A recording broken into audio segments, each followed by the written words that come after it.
Le député de Saint-Hyacinthe-Bagotte. Monsieur le Président, l'usine Pfizer en Europe n'arrive pas à livrer une seule dose de vaccin au Canada. Pas de problème. On va pouvoir se retourner vers l'usine Pfizer aux États-Unis. Ben non, on peut pas. Parce que l'administration Trump a décrété que Pfizer devait vacciner les Américains en priorité avant d'exporter ces doses. Cependant, il y a un nouveau président à Washington, puis le premier ministre, il a parlé vendredi dernier. Est-ce que le premier ministre a demandé à Joe Biden une exception pour le Canada, minimalement pour la période durant laquelle Pfizer est paralysé en Europe?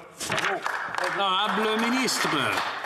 Monsieur le Président, nous avons bien entendu, comme on l'a répété si souvent, le portefeuille de vaccins et de vaccins candidats le plus diversifié du monde. Oui, nous avons conclu des ententes avec Pfizer. Oui, on attend 4 millions de doses de Pfizer dans le premier trimestre, un montant qui va accroître au fil de l'année, de l'an 2021, de sorte que l'ensemble des Canadiens qui souhaitent être vaccinés le seront d'ici la fin septembre. Ça reste le cas et je tiens à rassurer le député ainsi que l'ensemble des Canadiens de ce fait.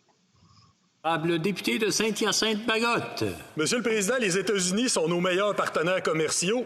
Ils devraient aussi être logiquement nos meilleurs partenaires sanitaires. La vaccination, ça va permettre de relancer notre économie, mais aussi la leur, parce que les deux sont intégrés. Le premier ministre a parlé à Joe Biden après avoir accepté les concessions sur Keystone XL et sur le Buy American Act. Il devait absolument demander quelque chose en retour. Savez-vous comment ça s'appelle? L'art de négocier. A-t-il sauté sur l'occasion pour demander au président d'intervenir en faveur de l'accès aux vaccins pour le Canada? L'honorable ministre.